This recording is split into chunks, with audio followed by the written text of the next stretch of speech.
very hard on me because we were traveling all over the world. It made me feel terrible. After staying silent for days, Sharon Osbourne finally breaks her silence on Ozzy Osbourne's heartbreaking death, revealing the deep pain she feels every day without her husband. But why did she stay silent for so long? Let's unravel this emotional confession no one saw coming. Ozzy Osbourne's final days. Ozzy Osbourne was more than just a rock icon. Known for his wild lifestyle and unforgettable voice, he became the face of heavy metal for generations. But behind the fame and chaos was a man quietly fighting battles of his own, battles that eventually brought his remarkable journey to a calm and personal end at home, far from the world stage. Born with dyslexia, Ozzy also believed he suffered from severe ADHD, which made learning and focus a lifelong challenge. Throughout his career, he struggled with substance misuse, which he once blamed for his constant tremors. But in 2003, after years of confusion, he was diagnosed with a genetic form of Parkinson's disease, specifically the Parkin2 gene mutation, which, though still serious, progresses more slowly than other forms. Despite the news, Ozzy tried to stay positive. In a 2020 announcement, he reassured fans that he wasn't dying of Parkinson's, but had simply lived with it for years. Still, the condition brought changes. He needed daily medication, suffered from hearing loss, and often asked others to repeat themselves, something fans witnessed during his family's reality TV show, The Osbournes. In early 2019, Ozzy was hospitalized due to severe flu complications. The illness developed into a respiratory infection that led to pneumonia. Already weakened, he had to cancel his European tour dates. A fall at home during recovery caused additional injuries, forcing him to cancel the remainder of the year's performances. In 2020, he called off a North American tour and traveled to Switzerland for treatment.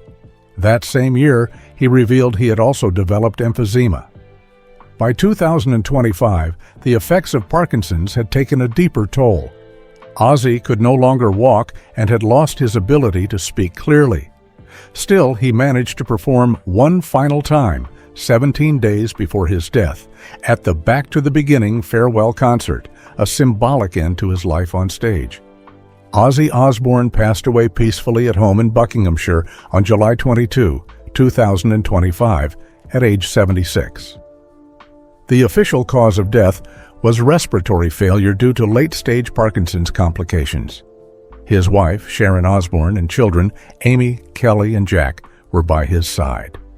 The family released a statement confirming that the passing was expected and took place under carefully planned medical supervision. Sharon had played a central role in arranging everything leading up to that day. According to her, Ozzy never wanted to pass away in a hospital. He had made his wishes clear through personal conversations and written directives.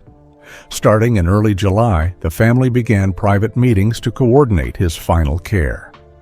Medical staff and equipment were brought into their home, and every detail of his final hours was organized to ensure peace and dignity. The Osbournes did not involve the press or outsiders. All information was handled through legal representatives, and media access was strictly denied in the days leading to the announcement. A final video call took place 3 days before Ozzy's death. Though he could no longer speak, he used eye movements and subtle facial expressions to say his goodbyes. According to Jack, the message was clear. It was time. Only Sharon was invited into Ozzy's room during his final hours. In a letter she later shared publicly, she wrote that the two of them had fulfilled their old promises. Ozzy had no life support machines, no hospital transfers, and no final interventions. He passed away fully conscious, aware of what was happening, and surrounded by the people he loved. His body was kept in a private room for 12 hours before being moved to a burial site chosen by Ozzy himself. The funeral was completely private, held on the family's land with no outside guests, press, or photos. Even the ceremony's program was written by Sharon. The music played throughout the service included unreleased songs Ozzy had recorded after his 2019 accident, with the final song being a special remix of "See You on the Other Side," personally selected by Ozzy in 2023. But how was Ozzy Osbourne's personal life before he met his beloved wife, Susan? Before Ozzy met Sharon, his life was already filled with fame, chaos, and emotional distance. In 1971, he married his first wife, Thelma Riley, whom he met at a nightclub in Birmingham. Together, they had 2 children, Jessica and Louis, and Ozzy also adopted her son, Elliot, from a previous relationship. However, the pressures of fame, constant touring with Black Sabbath, and heavy substance use deeply affected his family life. Years later, his children would express that he was absent and emotionally unavailable. In the 2011 documentary, God Bless Ozzy Osbourne, Ozzy admitted he couldn't even recall the exact moments when his children were born, underlining how disconnected he had become during those years. As his first marriage crumbled under the weight of addiction and distance, Ozzy began a new chapter with Sharon Arden, his manager. Despite frequent arguments and Ozzy still being legally married, their connection grew. By 1981, guitarist Randy Rhoads predicted the pair would end up together, and he was right. On July 4, 1982, Ozzy and Sharon married, choosing the date to make it easier for Ozzy to remember their anniversary. Together, they had 3 children, Amy, Kelly, and Jack. After Jack's birth, Ozzy underwent a vasectomy, finalizing their family expansion. The Osbournes split their time between homes in Los Angeles and Buckinghamshire, living both a public and private life. Ozzy often expressed his love for his children through music. He wrote the song "My Little Man" for Jack and recorded another heartfelt track for Amy, where she can be heard saying, "I'll always be your angel." Though Ozzy had 6 children, 3 from each marriage, it was with Sharon that he built not just a family, but an empire. Their partnership was more than romantic, it was strategic. Sharon began as his manager while he transitioned from Black Sabbath to a solo career. She took full control of his contracts, music releases, licensing rights, media strategy, and tour planning. Every commercial move, from collaborations to marketing, passed through Sharon's desk. She was listed as a legal authority in most agreements, ensuring a unified direction in Ozzy's career and protecting him from instability. Sharon's control extended into every detail. She organized finances through several companies that handled Ozzy's copyrights, image rights, and live performances.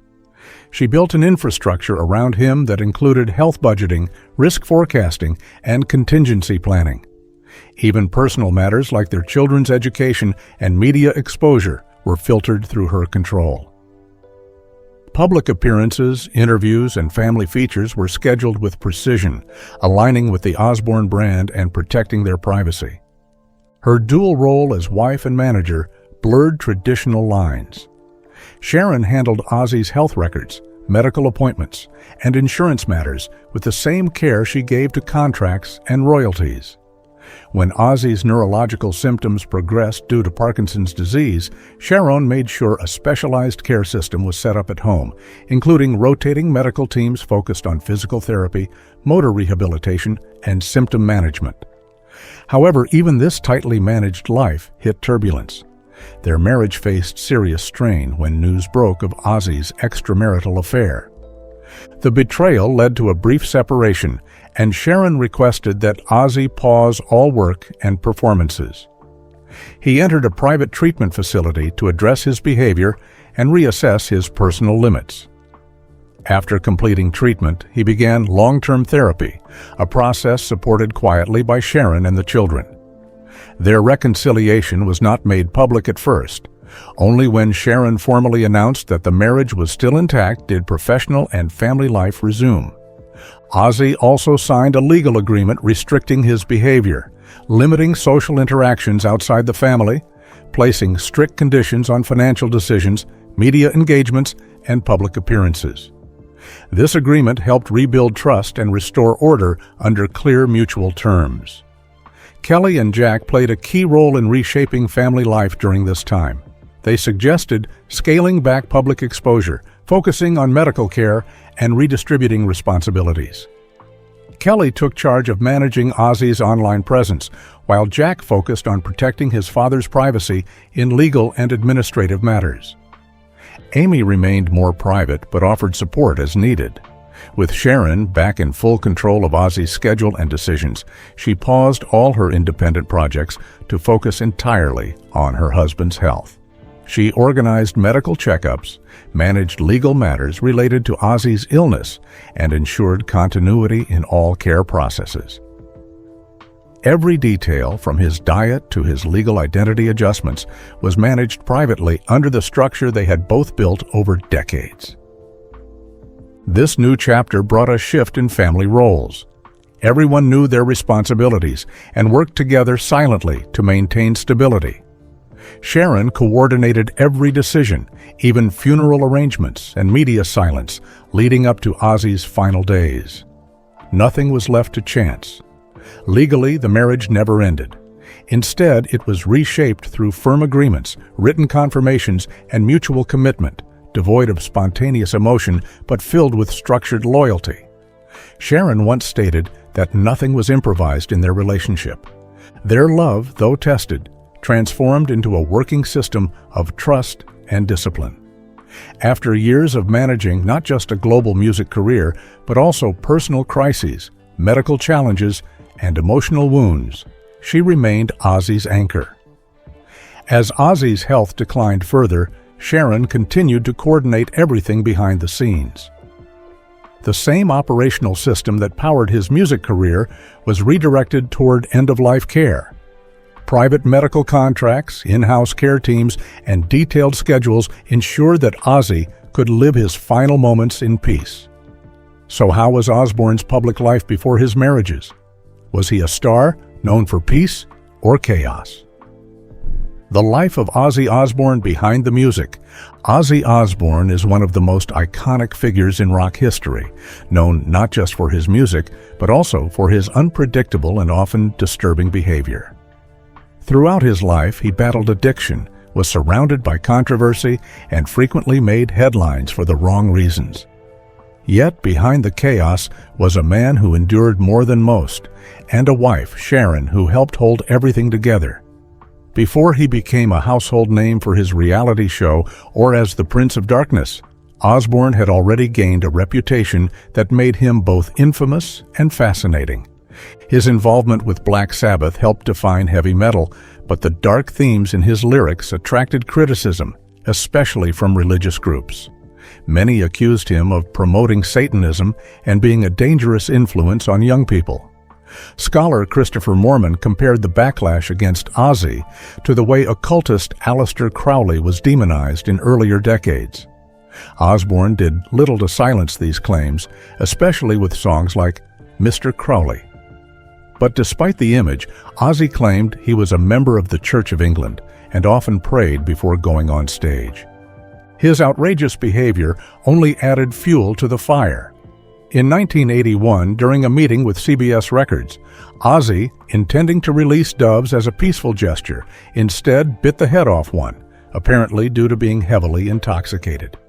Then he did it again with a second bird before security could remove him. That shocking incident became one of the earliest symbols of his chaotic lifestyle.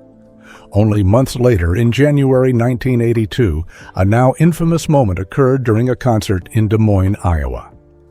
A fan threw what Ozzy thought was a fake bat onto the stage. He picked it up and bit into it, only to realize it was real. The bat bit him back, forcing him to get vaccinated for rabies. The bat incident, like the dove before it, became a part of Ozzy's legend. Decades later, in 2019, he commemorated the event by selling plush toy bats with detachable heads, which sold out quickly. But the controversies didn't stop there. In 1983, a teenager in Canada took a woman's life and that of her children after reportedly listening to Osbourne's song, "Bark at the Moon."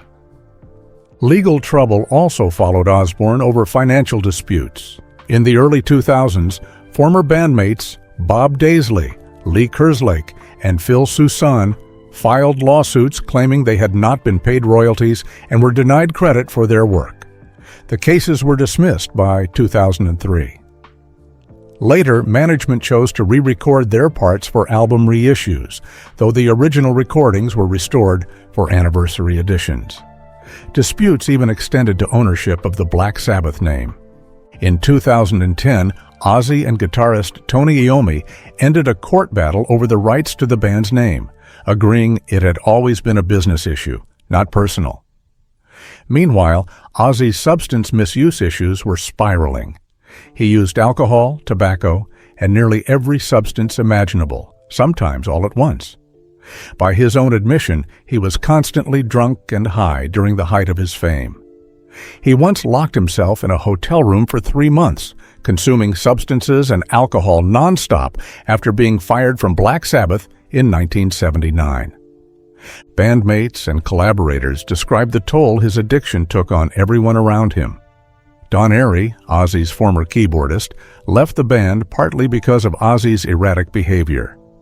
Rudy Sarzo, his former bassist, wrote about how touring with him was like surviving chaos. Missed shows, poor vocals, mood swings, and violent outbursts were common. On several occasions, entire tours were disrupted due to his inability to perform. Ozzy himself often reflected on his past with a mix of shock and confusion, wondering how he managed to stay alive after decades of self-destruction. Guitarist Zakk Wylde jokingly credited his survival to a superhuman toughness that defied logic. Osbourne's first experience with cocaine came in 1971, introduced to him by Leslie West, the guitarist of Mountain. Ozzy described the moment vividly, saying it was unforgettable, just like a first romantic experience. He quickly fell in love with the substance, which would remain a problem for many years. His behavior during those years was often reckless and offensive. In 1982, while in Texas for a photo shoot near the historic Alamo, a heavily drunk Ozzy urinated on the Alamo cenotaph while wearing one of Sharon's dresses. He was arrested and banned from San Antonio for 10 years. Earlier that same day, he had fired his band in a drunken rage and got into a physical altercation with guitarist Randy Rhoads and bassist Rudy Sarzo. Although the tour continued, his relationship with Rhoads never healed before the guitarist tragically passed away in a plane crash just weeks later. In 1989, things reached a disturbing peak. After returning from a music festival in Moscow, Ozzy attempted to strangle Sharon during a substance-induced blackout. He was arrested, entered rehab for 6 months, and Sharon later chose not to press charges.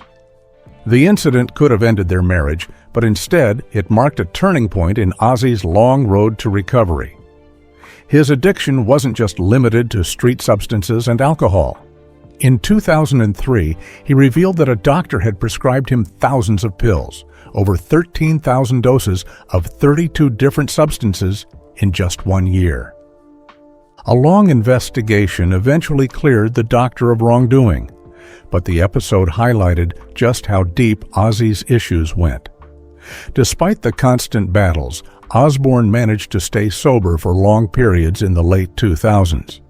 He admitted it took him 19 attempts to get a driver's license because of his drinking. In 2010, scientists even surpassed away his genome to understand how he had physically survived his extreme lifestyle. They revealed unique genetic traits that may have helped his body tolerate such prolonged misuse. In 2013, Ozzy publicly confessed he had relapsed the previous year, returning to smoking, drinking, and substance use. He called it a very dark time, but confirmed that he had become sober again by March of that year. By 2021, Ozzy reported that he had been clean for about 7 years, and he and his son Jack, sober for 17 years, spoke openly about their journeys. Throughout all this turmoil, Sharon Osbourne played a central role in Ozzy's life, not just as his wife, but as his manager and protector. She stepped in to save his career when no one else would. After being fired from Black Sabbath, Ozzy was spiraling towards self-destruction. Sharon offered to manage his solo career, overseeing everything from album releases to tours, contracts, licensing deals, and his public image. She built a structure around him, handling legal and financial issues, managing his medical care, and even setting up legal limits to his behavior after incidents of infidelity and relapse. At one point, Ozzy had to sign an agreement limiting his access to certain social situations, outlining expectations for conduct, and entrusting Sharon with full authority over his career and personal affairs. Sharon's management wasn't just about money. It was about survival. She coordinated his rehab efforts, paused work commitments when needed, and maintained a strict system for his medical needs. When Ozzy's health declined in the 2020s due to Parkinson's and other issues, Sharon took full control of his treatment. Specialized care teams, physical therapy, and around-the-clock support were all arranged to give him peace and comfort. Even their children became involved. Sharon didn't just love Ozzy, she ran his life with military precision, ensuring he could keep performing, stay healthy, and retain his dignity. When Ozzy passed away at home in July 2025, he did so in peace, surrounded by his family. His final years were not a fall from grace, but a carefully managed chapter in a life that had once seemed destined to end in disaster. Sharon had kept her promise to protect him from himself and from the world. A quiet departure managed with precision and love. As Ozzy Osbourne's illness progressed, all his public appearances were gradually put on hold. He was only allowed to be seen briefly in controlled situations when 3 basic conditions were met. He had to be able to sit calmly, speak clearly, and maintain some control over his facial movements. These rules weren't made to preserve his public image, but to ensure safety and manage how he interacted with his environment. Every appearance happened behind closed doors, closely monitored by medical staff who documented everything in detail. His meals and outpatient treatments were managed as part of a carefully designed plan, led by a private medical board that Sharon Osbourne had put in place. This team worked on a strict schedule, meeting weekly to track Ozzy's progress and adjust his care. The reports from these meetings were stored securely, with access limited to only those who were legally required to see them. The most important concern at this stage was monitoring his brain and breathing functions. These systems were fragile, and any sudden failure could quickly lead to permanent damage. To give him the best chance, Ozzy was moved to Switzerland after all legal paperwork had been completed, allowing him to receive unlimited care at a specialized facility. Sharon Osbourne also asked for his treatment plan to be completely separated from the national health system. This was done to ensure that Ozzy could make his own medical decisions without being restricted by the rules of a larger healthcare body. This request was formalized through a legal document called an advanced power of attorney, which gave Sharon the authority to make decisions on his behalf without needing group approval. It was part of a carefully planned system designed to prepare for the worst-case scenario.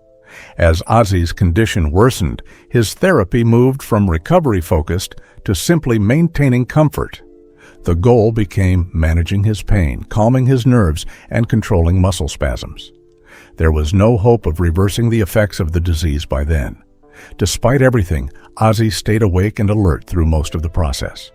He was even able to sign important documents relating to his estate and final wishes.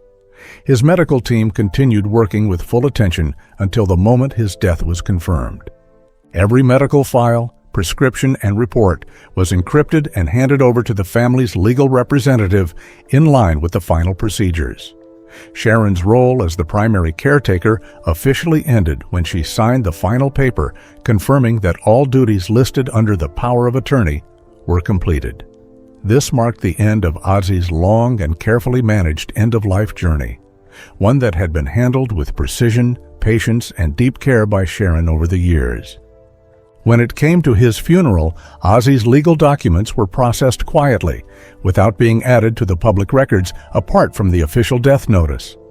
Sharon also took charge of managing his personal assets, intellectual property, and artistic legacy. Everything was done without conflict, The transfer of rights and property had already been settled before Ozzy passed away, with input from a trusted lawyer and the 3 children. Ownership of unpublished recordings and private musical projects was handed to Sharon, with the instruction to keep them reserved unless otherwise decided. These works include songs never released to the public, as well as recordings made only for personal use or private family moments. As for Ozzy's name and memory, Sharon firmly declined the idea of creating a foundation or memorial in his honor. Her reason was clear. She wanted the family to keep full control of his image, reputation, and how his work might be used in the future. Any honors would be symbolic and done through individual efforts, not through any organization run by others. The entire family agreed with this approach. They believed it was the best way to preserve his legacy without losing control over how it might be used or commercialized. In his will, Ozzy had also clearly defined who would be in charge of what. Sharon had full authority over decisions. Kelly Osbourne was given responsibility for media communications. Jack Osbourne was asked to manage all digital properties. Amy Osbourne was given access to non-commercial music files. The roles weren't divided equally, but instead based on what each person was good at and how they had helped manage things in the past. These responsibilities were carried out strictly within the family and weren't handed over to anyone outside their circle. Ozzy's private files, like letters, journals, legal drafts, and other personal records, were stored separately from his public and commercial items. These would not be shared with the public unless Sharon gave written permission. When her role as conservator ended, she also refused to take part in any future projects involving the Ozzy Osbourne name. She stepped away from the media, turned down contracts, and chose not to make any public announcements. Her withdrawal was recorded only through internal family documents. Ozzy Osbourne's story came to an end in a quiet, respectful way. It wasn't just about the music or fame.